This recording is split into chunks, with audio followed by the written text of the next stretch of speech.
حضور نے کیا پڑھا؟ جو رسول پوری کائنات کے مشکل کشا تھے، جب ان پر مشکل آئی تو انہوں نے کیا پڑھا؟ مولا علی جنہیں ہم مشکل کشا مانتے ہیں، جب ان پر مصیبت اور مشکل آئی تو انہوں نے کیا پڑھا؟ صدیق اکبر جن کے صدقے ہماری مشکلیں ٹلتی ہے، جب ان پہ مشکلیں آئی تو انہوں نے کیا پڑھا؟ جب حضور مشکل میں آئے بظاہر وہ جنگوں کی مشکلات، تو حضور کی زبان پہ کیا تھا؟ حسبنا اللہ و نعم الوکیل، قرآن میں ہے۔ اس کو بھی ہمارے بزرگوں نے اسم اعظم کہا۔ یہ حسبنا اللہ و نعم الوکیل، یہ وہ وظیفہ ہے اگر کوئی عشاء کے بعد 450 بار پڑھنے کا عادی ہو جائے اور وہ اس پر سختی کے ساتھ عمل کرے، وہ جو سوچے گا ابھی سوچ مکمل نہ ہوگی، اللہ اس کا کام پورا فرما دے گا۔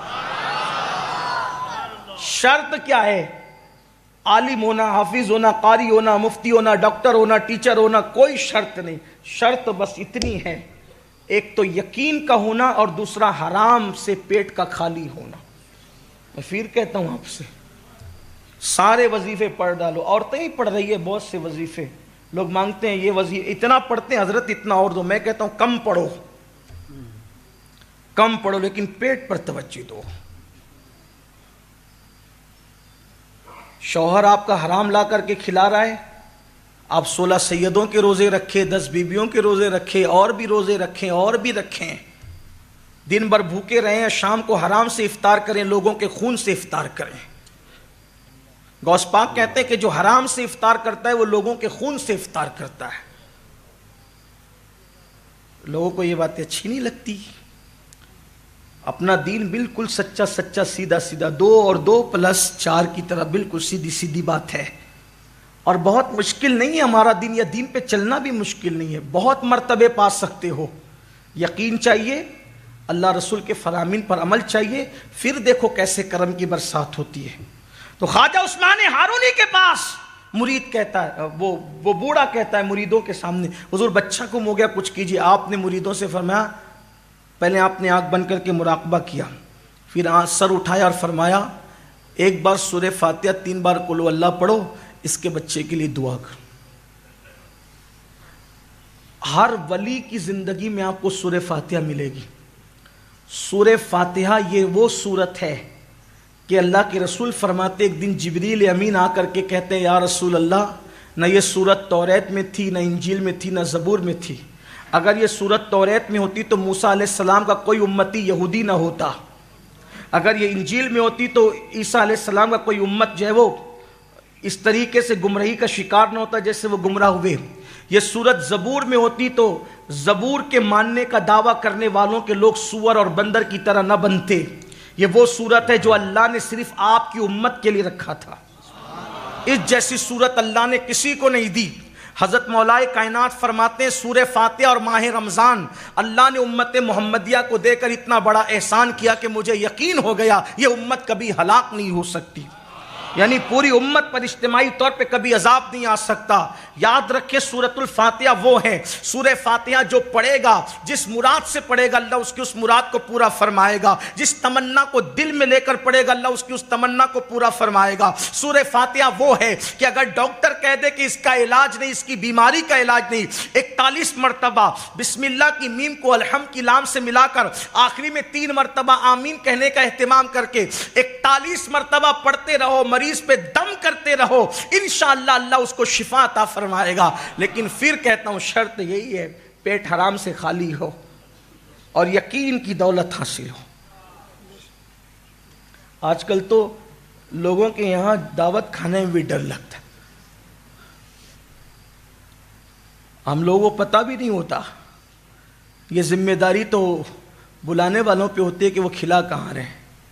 ہم تو اس نظر کے ساتھ جاتے ہیں کہ ڈر لگتا ہے، کیونکہ اللہ کے رسول علیہ السلام نے اس دور کے لیے فرمایا کہ سود اتنا عام ہو جائے گا، اتنا عام ہو جائے گا، اتنا عام ہو جائے گا کہ جو لوگ سود میں ڈوب جائیں گے، لوگ سود میں ڈوب جائیں گے، اور جو بچنا چاہیں گے، جو نہیں بچنا چاہیں گے تو ان کا تو کوئی میٹر ہی نہیں، ختم ہی ہے، لیکن جو بچنا چاہیں گے سود کے گرد و غبار ان تک پہنچ کر رہیں گے۔ یعنی جو بچنے والے ہوں گے ان تک بھی گرد و غبار پہنچے گا۔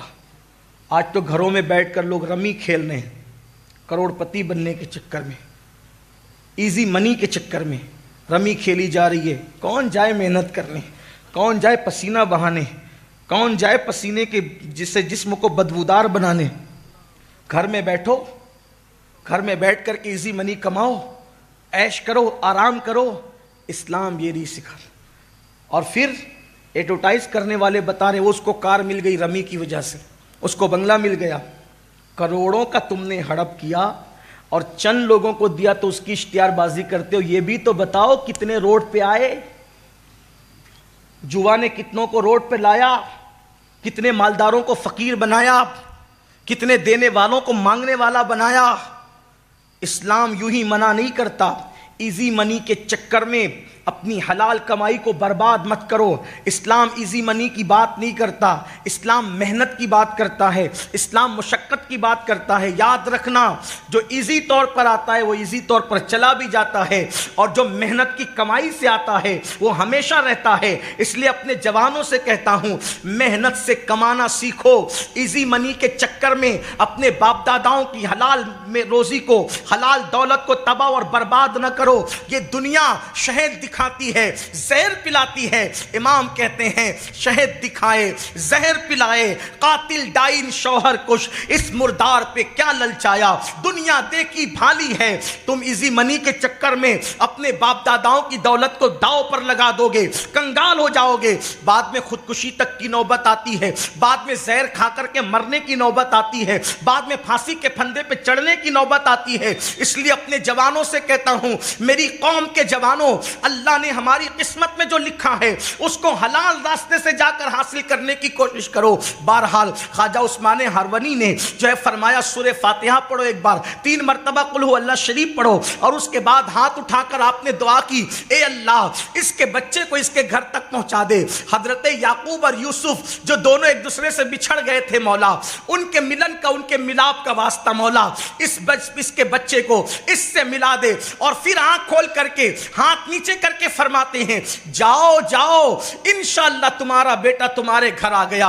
اور یاد رکھنا، اگر وہ آ جائیں تو مجھ سے ملانے کے لیے ضرور لانا۔ یہ شخص دوڑا دوڑا گیا، سوچو اس کی خوشی کا عالم کیا ہوگا۔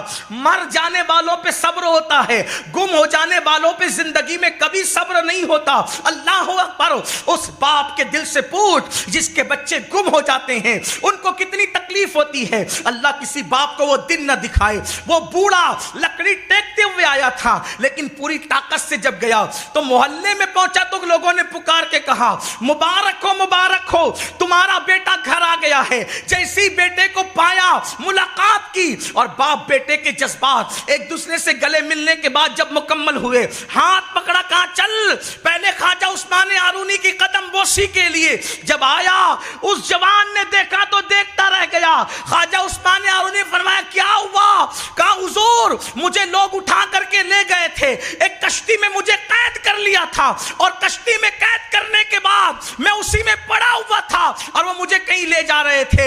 ایک بزرگ آئے اور مجھ سے کہا کہ تو یہاں سے اٹھ۔ میں اٹھا تو انہوں نے ہاتھ لگائی تو زنجیریں ٹوٹ گئی، اور اللہ اکبر، پھر انہوں نے اپنے پیروں سے میرے پیروں کو مس کیا اور فرمایا آنکھیں بند کر۔ میں نے آنکھیں بند کی، پھر کہا آنکھیں کھول، تو میں نے آنکھیں کھول دی تو میں نے اپنے آپ کو اپنے گھر میں پایا۔ تو اس نے کہا مگر اللہ کی عزت کی قسم میں حیران ہوں، وہ کوئی اور نہیں تھا، وہ تو آپ ہی کی صورت۔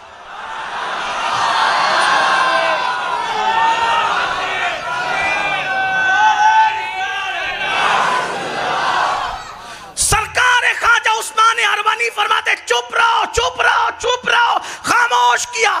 میرے اور آپ کی طرح ہوتا تو سینہ پھلا کر کے، جیسے کچھ بگڑے ہوئے لوگ کہتے ہیں کہ میری چھاتی بھی 56 کی ہے، تو وہ بھی 56 کی چھاتی بنا کر کے کہتا کہ دیکھا میری کیا کرامت ہے۔ لیکن ولی کرامت چھپایا نہیں کرتے، ولی کرامت کو چھپایا کرتے۔ ولیوں کی پہچان تو یہ بھی ہے نا کہ وہ چھپانے والے نہیں ہوتے، وہ تو کہتے ہیں کہ چھپاؤ، اس لیے کہ جس کو یار کا پتہ ملتا ہے پھر وہ مجمع میں نہیں آتا، وہ تو مجمع سے بھاگتا ہے۔ مجمع کا شوق اس کو ہوتا ہے جس کو یار نہیں ملتا۔ غریب نواز فرماتے یار کا پتہ ملتا ہے تو یار کا پتہ ملنے کی پہلی پہچان یہ ہے کہ وہ سب سے بھاگ کر تنہائی میں جاتا ہے، اس لیے کہ دو عالم سے کرتی ہے بیگانہ دل کو۔ عجب چیز ہے لذت آشنائی، شہادت مقصود مطلوب مومن، نہ مال غنیمت نہ کشور کشائی۔ تو اس بوڑھے باپ نے کہا اچھا آپ نے یہ کام کیا؟ آپ نے چپ رہے۔ تو پھر اس نے کہا کہ آج بھی ایسے اللہ والے موجود ہیں دنیا میں جو اتنے بڑے ہو کر اپنے آپ کو چھپاتے، انہی کو خواجہ عثمان ہارونی کہتے ہیں۔